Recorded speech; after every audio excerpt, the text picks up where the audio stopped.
Ah là là là là là là.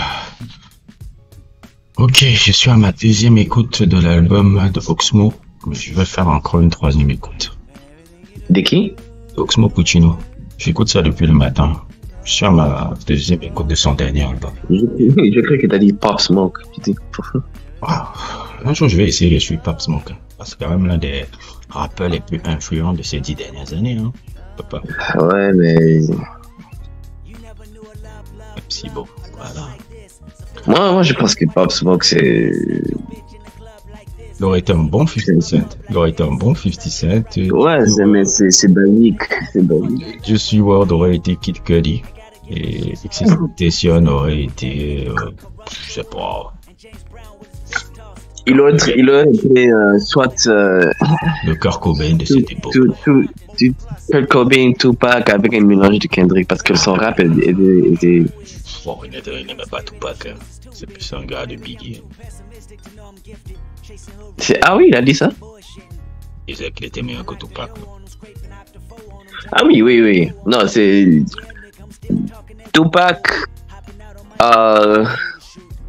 Tupac était bon techniquement, mais il restait dans un poche. Tupac était quoi? Bon techniquement? Non. Non. Notorious Big alors quoi devant Tupac? Notorious Big. Oui, je sais, mais j'ai pas de. Je sais, mais j'ai pas de. Je sais, mais j'ai pas de Tupac. J'ai dit qu'il était. Tupac avait de la musicalité dans son jeu. Oui. Il avait. Oui, en fait, non, je disais Tupac il n'était pas extraordinaire, mais il était bon techniquement. Mais il restait dans sa poche. Il sortait pas trop de son flow de base. Moi, je trouve que c'était quelqu'un qui avait une musicalité dans son flow. Il avait une musicalité dans son flow qui était pas technique. Il n'avait pas une technique. Ah, ça c'est. Non, il avait une technique. Quand tu écoutes le son comme If I Die Tonight. Never to witness the wicked shit that they was facing. Pockets is packed with presidents pursue your riches, evading the player hating trick while hitting switches. Ou bien quelque chose dans Tupacalypse. C'est clair que dans Tupacalypse Now, son style n'est pas encore affiné comme on connaît là. Dans Tupacalypse Now. Oui, donc il était plus unorthodoxe et il était plus unorthodoxe et c'était là que c'est clair qu'il pouvait faire n'importe quoi, mais quand il a trouvé son flow, il est resté là-bas, il n'a jamais. Par exemple, dans Tupacalypse Now, le premier son de l'album là, c'est comment ça s'appelle là? Young Black Man.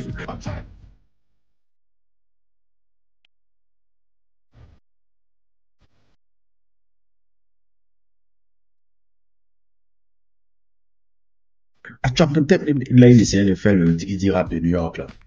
Young Black Man.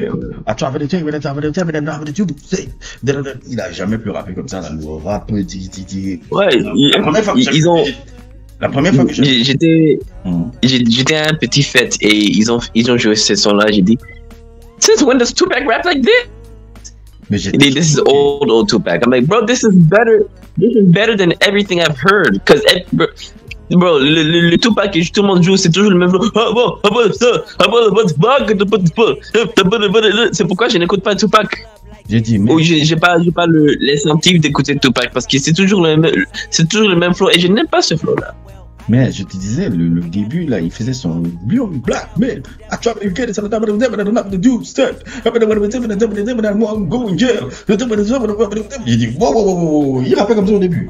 J'avais été choqué quand j'ai écouté la première fois que j'ai écouté Tupacalypse Now et que je mets le son là, Young Black Man. Young Black Man. Après, il va dans le storytelling, il va dans le truc, et après il trouve son style, mais je trouve qu'il avait une musicalité dans son flow qu'il avait après là. I hope you not die the way I live.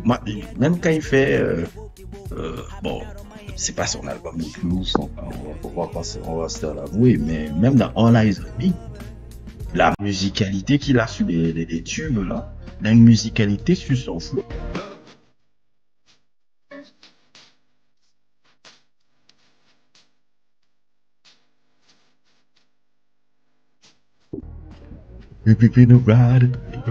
Ça t'amène, il sait t'amener dans un flow là, mais Notorious Big est beaucoup plus technique que lui. Notorious Big est beaucoup plus technique que lui, les Bone Thugs sont beaucoup plus techniques que lui, tous les rappeurs sont beaucoup plus, même Jay-Z est plus technique que lui. Tupac, c'est la passion, c'est la musicalité et c'est l'introspection. Ah, tu me fais mal quand tu dis ça. Oui, je suis désolé. Pourquoi toi tu penses que c'est quoi? Qu'il était hyper technique le gars? Moi je trouve pas. Non, c'est pas quelque chose qu'il développait, hein, parce qu'il n'avait pas le temps de ça. Il voulait seulement tellement passer son message que c'est pas quelque chose, c'était pas un rappeur. Vraiment, le mec là. Quand moi, de ma perspective, il avait une musicalité de ouf dans son flow.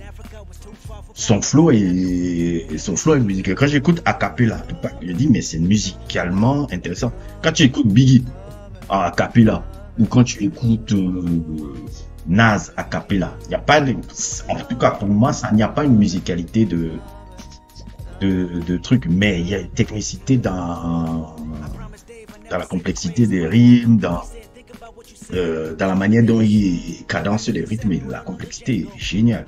Il n'y a pas trop de complexité dans les rythmes de Tupac. Il n'y a pas de complexité. C'est un incroyable écrivain, mais il n'y a pas de complexité dans les rimes et tout. DMX a des trucs beaucoup plus complexes que Tupac. DMX est beaucoup plus complexe que Tupac. Largement. Mais largement. 10 000 fois. DMX est même plus complexe même que Jay-Z et tous les cocos là. Jay-Z et autres. DMX, dans son niveau de complexité, je le mets au même niveau que Notorious Big. C'est seulement que le mec connaît que les anthems de Notorious Big. Ils ne connaissent pas les... Ils s'intéressent pas au DMX introspectif ou au DMX qui arrive à tout. Eminem est beaucoup plus complexe que Tupac. De loin. En termes de content ou en termes de rap? Eminem en termes de rap pur, je parle pas de content, oui. Mais rap pur. Oui. Ok. Il n'y a même pas de Je dis pas content. Je parle pas de content. Okay. Je parle de complexité de rap. Je parle complexité. Non, t'as tout à fait raison, spécialement avec DMX. DMX, c'est le rappeur le plus particulier de New York. Merde, DMX, je lui dis, mais tu viens de New York, je ne sais pas d'où tu viens. Hein. C'est pas que t'es pas un New Yorkais, toi. T'es pas un New Yorkais, c'est trop complexe. L'énergie là, c'est un peu Floride, mais avec le bounce de New York. C'est les instrus de Floride, mais avec le boom bap beat.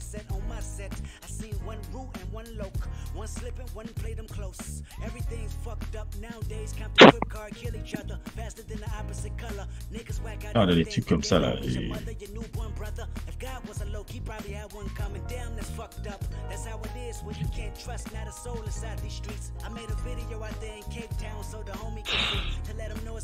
Non, moi, mon rappeur new-yorkais préféré, ça serait toujours Yasiin Bey. Mais voilà, Yasiin Bey et Tupac. Yasiin Bey est plus technique que Tupac. En plus, il y a un peu de content. Tupac, ce qu'il avait plus qu'autre chose, c'est que il combinait profondeur des textes, introspection, passion, belle gueule, superstar. C'est un truc qui est tellement unique dans l'histoire de cette musique-là, qui fait que tu vois un peu ça masque un peu dans la complexité, même rap. Ludacris est plus technique que Tupac. Ils sont tous plus techniques que Ludacris. Il est plus technique que Tupac. Son content est seulement très rigolo, mais il est plus technique que Tupac. Ça choque les gens quand je dis ça. Tupac, il n'est pas technique. Tout le monde du Wu-Tang sont plus techniques que Tupac. Tous. Jay-Z, va écouter Liquid Sword. J'ai toujours dit ça en fait. Mais les gens m'ont chalé. Je me rappelle, you listen to Tupac, like, I like reading his lyrics more than listening to him because I don't. C'est exactement ça. Because I tellement raison. Man, you Gen Z young niggas, you're only like 5 years older than me. Calm down. Ce que tu dis, c'est vrai. Moi, je suis d'accord. Mais moi, ce que je veux te dire. J'ai hâte d'être âgé, mec. Tout le monde dit que je suis jeune, je connais pas du ce n'est pas ça. Les gens ne t'écoutent pas. Tu vois, est-ce que je t'ai déjà fait même ce genre de truc? Non, jamais. Jamais, parce que tu dis des choses beaucoup plus intéressantes que les cons qui ont le truc là. Les gars là, ils ont écouté quoi? Ils n'écoutent rien. Ben, j'ai des gars qui ont mon âge et tout.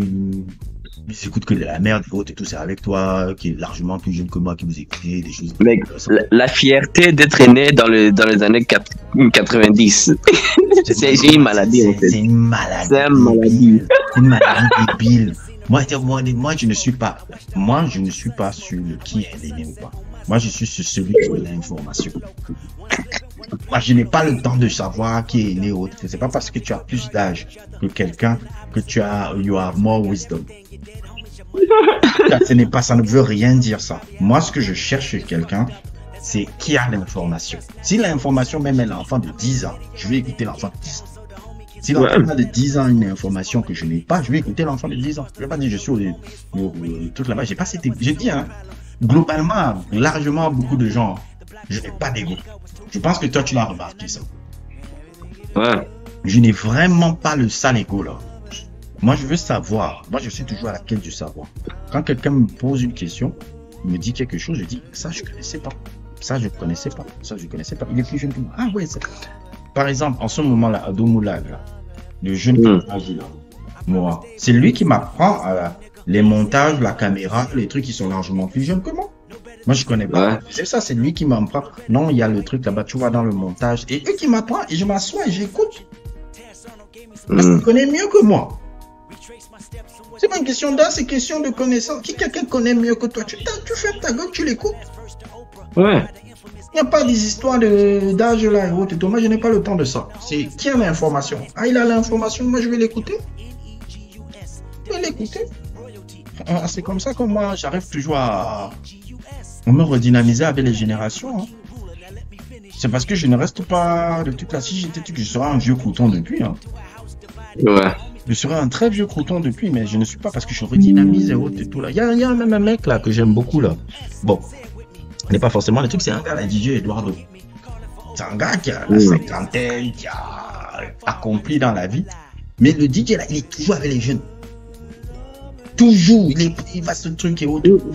Parce que c'est eux forcément parce que c'est eux qui partent au maquis. Donc il est en train de comment on appelle ça? De se réinventer chaque fois avec les jeunes là. Un truc encore que j'aime beaucoup. Je suis pas truc un peu. LeBron James, c'est ça qu'il faisait. C'est ce que LeBron James fait. Pourquoi il a duré longtemps comme ça? LeBron James, chaque été, il va dans les summer camps là. Des gars de 19 ans, 20 ans là. Il parle des jeunes qui vont monter là. Il dit, ils sont en train de développer ces skills là. Je vais commencer à m'entraîner avec eux.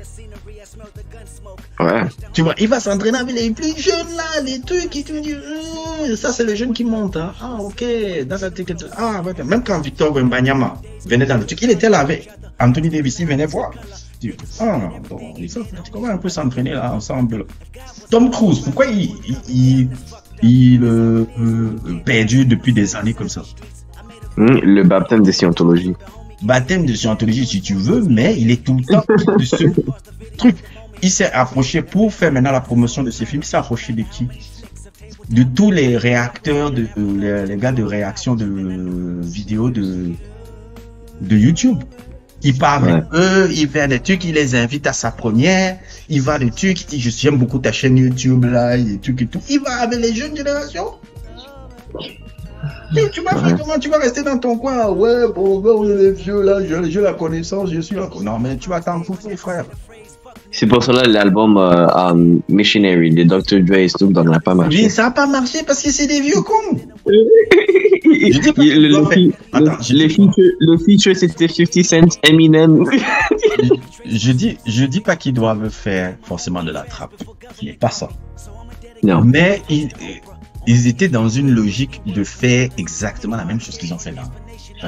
Ouais, ça se voyait même dans l'interview. Il disait c'était bizarre que les albums d'aujourd'hui de rap ont 20 producteurs dessus, mais ils ont jamais demandé pourquoi il y avait un producteur dans un sens. C'est pas parce que il y avait un genre sur le logiciel, sur le bouton de faire quoi que ce soit. Audrey, toi tu es bien placé pour le savoir. Quand tu as fait tes trucs solo, vous étiez des millions. Je crois que Dr. Dre, il sait, mais soit il fait semblant ou bien il n'est pas d'accord. Non, il fait semblant. Quand tu as fait tes chroniques et de Chronique 2001, tu n'étais pas seul. Il y avait Das Dillinger et tu ne les as pas crédités. Il y avait Das Dillinger, il y avait DJ Quick, il y avait plein de gars. Donc, ça veut dire que... De Chronic, c'est un travail collectif. C'est pas pour rien que Dr. Dre n'a fait que 2 albums solo depuis là. Donc, toute cette production-là, c'était pas dans sa tête. C'était non. Plein de trucs de Daz Dillinger étaient là-dedans. C'est pas pour rien que Tupac l'a insulté que oui, c'est un con qui ne fait pas les routes et tout là. De Chronic 2001, il y a Melman, Scott Storch. Même le truc que tu entends, le style de la... C'est le piano de Scott Storch.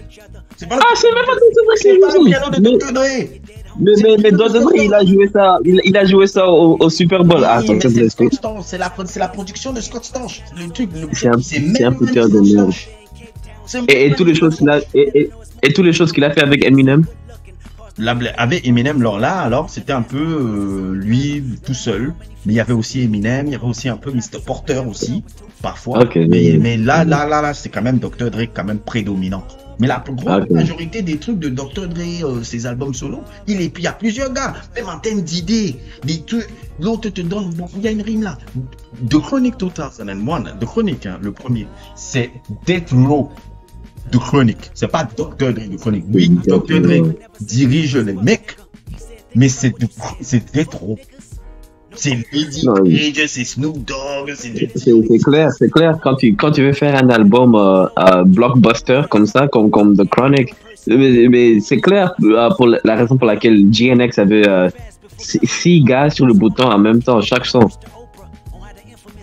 Donc, quand il dit, je ne comprends pas pourquoi il y a un truc avec un producteur, j'ai dit, mais qu'est-ce que tu racontes? T'as passé ta vie à faire des collaborations. Mais qu'est-ce que tu racontes, frère? Moi, j'aime pas quand les gars commencent à mentir, les boys, comme ça. Quand ils se disent, mais attends, vous faites comme si on n'a pas lu votre histoire et que je n'ai pas étudié vos histoires. Les rappeurs, les producteurs qui sont vraiment très seuls, c'est DJ Quick. Hein. Ouais. DJ Quick, il est seul. Dr. Dre, il est parfois seul. Il est seul. Là, il était seul quand il était à l'époque de NWA. À l'époque de D aussi. C'est pour ça que je dis souvent les meilleures productions de Dr. Dre. Oui, mais là, il a commencé à poursuivre la radio et ça se voyait qu'il n'avait pas le niveau de... Même le G-Funk, c'est pas lui, c'est Cold Wild Under 187 de Above the Law. Même l'expression G-Funk, ça vient de ce gars. Above the Law sont les premiers précurseurs du G-Funk. Je sais pas comment ça s'appelle, c'est Black Mafia, je crois. C'est ça là, le premier album de G-Funk. C'est seulement que Dr. Chronic est venu après, les idées, les trucs, c'est eux qui ont pris. Et Bob Delo était dans Rustless Records. Ça, c'est ce que les gens ne connaissent pas de l'histoire. Dr. Dre, je respecte, hein, incroyable truc, un ami, scientifique de la musique, tout ce que tu veux et tout. Et il a beaucoup de collaboration. Beaucoup de collaboration. En fait, Dr. Dre, c'est le meilleur nom pour le gars là, parce que même dans l'espace médical, quand il y a un surgery, il y a 4 jusqu'à 20 gars dans la chambre en train d'aider avec le surgery parce que c'est un truc très précis. Mais qui font le magazine, qui font tout ça, c'est le docteur principal qu'on donne et tout le monde peut s'emmerder. C'est exactement ça.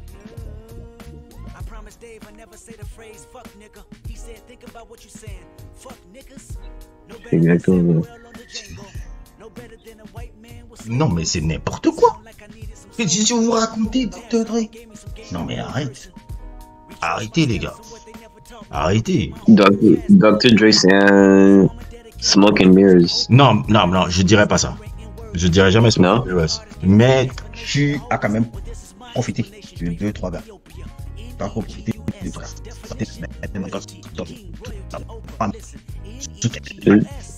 Dr. Dre, est-ce que c'est fair de dire que c'est le Drake de la production? Non.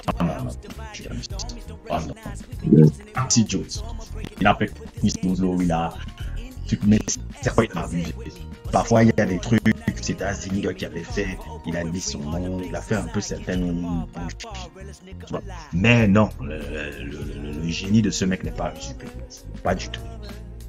Mais il a parfois abusé des petits qui ont donné des trucs et qui s'est mis son nom. Ça, c'est vrai. Et aussi, il a son perfectionnisme à la con, là, qui est débile un peu. J'aime bien être perfectionniste, mais lui, c'est un peu abusé. Oh ouais, le kick là ne sonne pas vraiment. Oh, le truc là ne sonne pas vraiment. Oh, ta voix devait être placée comme ça. On va recommencer. C'est pour ça que Rakim, quand il était signé chez Aftermath à l'époque, n'a pas pu sortir d'album. C'est pour ça que Eve n'a pas pu sortir d'album. C'est pour ça que comment il s'appelle, Bishop Lamont, ils n'ont pas sorti d'album.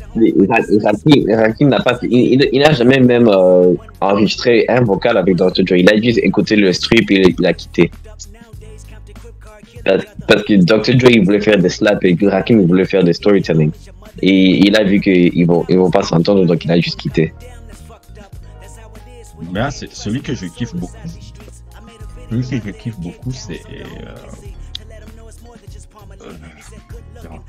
c'est pour ça que son gars avec qui le rappeur, il y a 2 rappeurs pour moi qui ont été vraiment ces gars avec lesquels il a été le plus fusionnel. Il n'en a que 2. De D.O.C. et Eminem. D.O.C. et Eminem. De D.O.C. devait être son gars jusqu'à la fin. S'il n'avait pas eu son accident. Snoop Dogg n'est que la création plus ou moins un peu de D.O.C. derrière. Et Kendrick Lamar. Kendrick Lamar, il n'y a rien de Dr. Dre dans Kendrick Lamar. Il n'y a rien. Dr. Dre l'avait aidé avec Section 80. Non, il n'a rien aidé, dis donc. Il avait tout. Ah bon? Il y a tout. Qu'est-ce que Dr. Dre a fait? Il a mis juste le tampon Interscope, c'est tout. C'est tout ce qu'il a mis. Attends, tampon, Interscope, quelques listening parties et la puissance médiatique de Interscope et de Aftermath, c'est tout. Qu'est-ce qu'il a mis là? Ils sont déjà l'équipe. L'équipe est là. Il y a le Nason, Ali. Mais il a donné quelques points pour la prononciation de mots. Oh, quel point, dis donc. C'est comme si moi je venais et tout, tu me montres ton album, je dis bon, enlève ça, voilà, et je dis que voilà, je lui ai fait son album. Arrête. Arrête, dis donc. Il n'a rien que ne me dis même pas que Dr. Dre a fait Kendrick Lamar. Non. Non, rien. Non, j'allais pas dire ça. Dans chaque album de Kendrick Lamar, il n'y a rien. Il n'y a rien de Dr. Dre, il n'y a aucune direction. Le tampon était seulement mis par rapport au fait qu'il y avait une signature qui lui permettait de créer une visibilité sur Kendrick Lamar. Mais il n'y a rien artistiquement qu'il a pu, à part peut-être 2-3 réflexions sur certaines choses. 2-3 inputs. Si Kendrick Lamar avait travaillé avec Dr. Dre, tous les sons qu'il ferait, c'est comme le son qui n'est jamais apparu sur le Good Kid Mad City officiel, c'est le récit. Yes.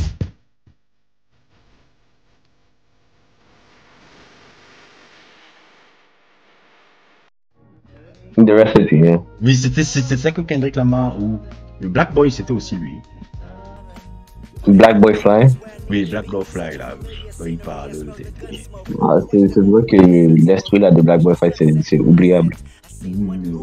J'aime beaucoup le storytelling, mais la musique me parle pas trop. J'aime le storytelling du son. Arrêtez. Compton. Compton, c'était voilà les sons que Kendrick Lamar ferait avec Dr. Dre. Il n'y a pas de tout people de faire ici à Dr. Dre.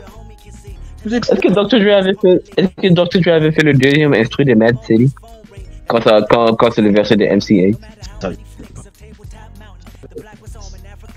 En vérité, Dr. Dre, arrêtez.